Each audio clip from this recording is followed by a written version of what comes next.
Do you want to soar through the rankings of XDefiant? Dominate every game you get into?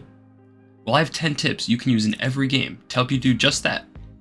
Welcome to How to Rank Up Fast in XDefiant. In this video, I'll be giving you guys 10 tips that you can use in every rank game you play. These are going to be more general tips, as I have another video in the works where I go more into detail on the game modes themselves. So if you're interested in that, make sure to subscribe, and if this video gets 50 likes, I'll have the video ready for the weekend. Also, make sure to stick around to the end, as I'll be going over some of the most broken loadouts, so much so that the pros had to ban them. Alright, enough of me rambling, let's get straight into tip number 1. To start us off, the most important part of your success in ranked is going to be teamwork. Now, this comes in many different forms, so first I want to go over the easiest form of it, and that's calling out. Now, I understand not all of us are playing with friends all the time, so it can be difficult, I get it. But even when playing solo, it's extremely important to call out if you want to climb up to the top ranks. Obviously, it's a new game, so you might not know what certain areas are called, so I'm going to take you on a quick trip to the zoo to show you exactly how easy it is to make up callouts. Getting onto zoo is pretty simple. You have a polar right here, you can call this polar, or you can call it snow. Typically I call it snow, I like to get the one syllable words. It says polar, it's white, there's polar bears in here, there's some ice, we call it snow. Up here, I typically call this plat, top plat, anything like that, just because you're on the platform. Up top, watching over, this is a big spot, so top plat, it's pretty easy to know. You can use that on a lot of maps, whatever has a platform. Over here, just got little rocks, probably would call this rocks. Literally just made that up right now. Like I said, pretty easy, you could just make these up, just find whatever's in there, try to find the one syllable word. This is rocks. Find one more in here, I'll kill this guy first. And no, okay, in here, before I was calling this wood just because of this. I used to think these rock piles were wood, but I was definitely wrong. This is rock and this is wood, but yeah, so I call this little area wood just because I guess we call the other area rocks, so I guess it's a little different. Just made up 4 terms just like that. Like I said, it's pretty simple, just doesn't have to be anything crazy, just make them up. If you're playing with the same people, I'm sure they'll understand, and even if you're playing with randoms, they will understand, you know what I mean? You can do this on every map, doesn't matter what map it is. Just using this as an example, but like I said, just any term, try to make it one syllable if you can, and besides that, you're good to go. Alright, moving on to the even more important and difficult aspect of teamwork, and that's team challenge. For those that aren't familiar with this term, this is when you and your teammate challenge out an angle or a corner together, rather than separate. Learning how to use your numbers advantage is going to be extremely important in XDefiant rank play, and I believe this will be one of the biggest skill gaps when it comes to outplaying other good players. So make sure, especially when playing with friends, to use this to your advantage. Now, I'm not saying to butt buddy with someone the whole game, as this could be extremely counterproductive, especially if they're taking a route or flanking. But if you and your teammate are both at the front of the hill, instead of running in one by one, communicate a double chow and both jump out at the same time. The likelihood of you guys staying alive skyrockets, and worst comes to worst, you can trade the kill out if one of you guys go down. Moving on to tip number 2, this is going to go over the best factions to play in ranked, which will segue us into our next tip, which is ability usage. But let's not get too ahead of ourselves. To start us off, the biggest difference you'll see compared to your typical public match is the use of DeadSec's hacker ability. In my opinion, this will be one of the strongest abilities, and honestly, factions too, especially when each team has a different faction. In a chaotic 6v6 environment, the hacker hasn't been able to shine, but in a much more controlled tempo of ranked, this guy will be a game changer. Not only is his ultimate a huge shutdown to the opponent's pushes, but hacking one well-placed shield could also completely shift the ebbs of a fight. So yeah, sorry about the DeadSec glaze, I still hate these damn spider bots, but I'm telling you right now, start learning this character, as he's a must-pick on every team in my opinion. Another faction I believe will be a must-pick in certain game modes will be our newest faction, GSK. Now, if you've played Occupy before in this game, you know how crazy the nade spam are. So having a faction that can block these just from getting in is huge, just for that. Other than that, you can still have a ton of success with any other faction, especially in certain situations. But in my opinion, DeadSec and GSK are must-picks in order to compete. Phantoms are also a great shout, as the extra health alone is extremely broken when played by a good player. Not to mention the shield spam, but like I said, that's exactly what DeadSec is for. Like I mentioned earlier, tip number 3 is going to cover ability use. And similar to the concept of double chowing, this is going to be a huge separator when it comes to overall skill in XDefiant.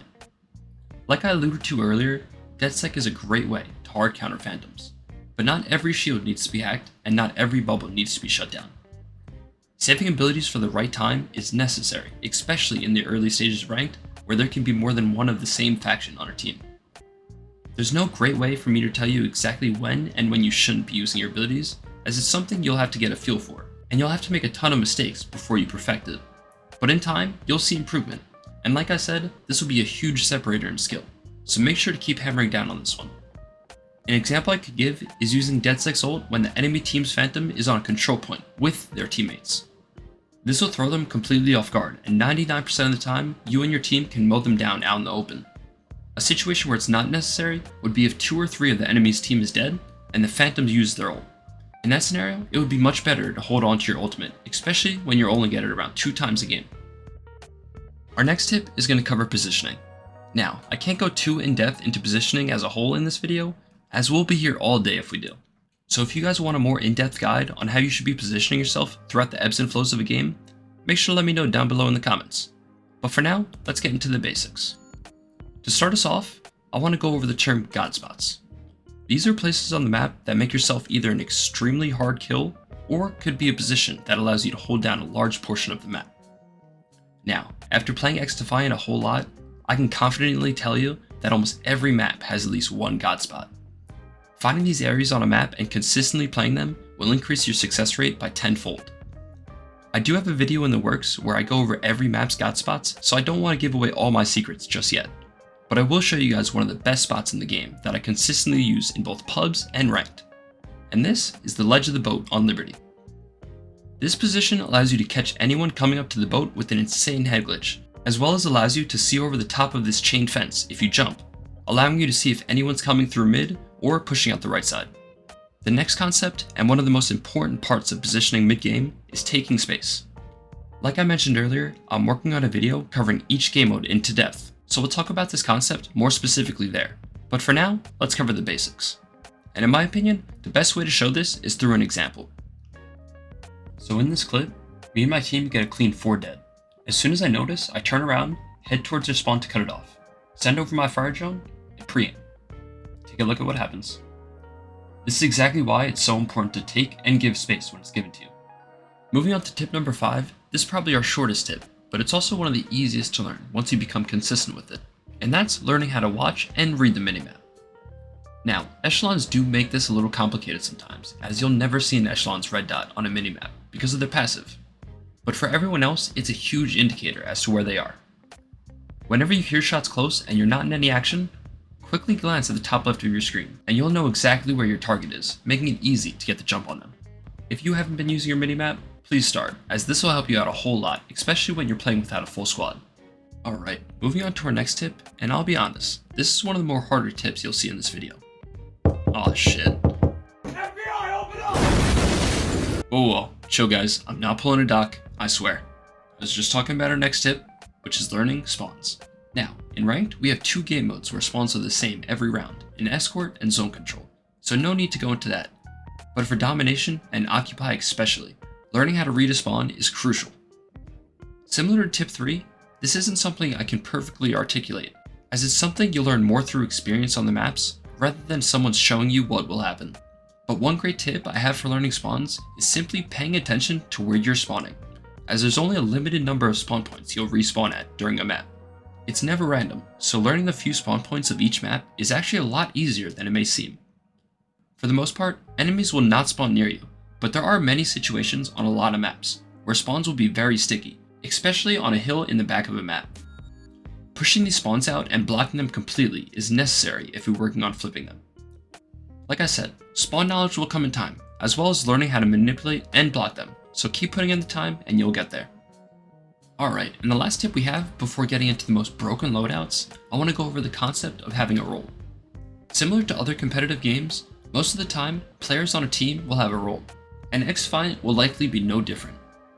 Whether you're the aggressive SMG who's frontlining, or maybe you're the flanker who takes routes and plays for spawns.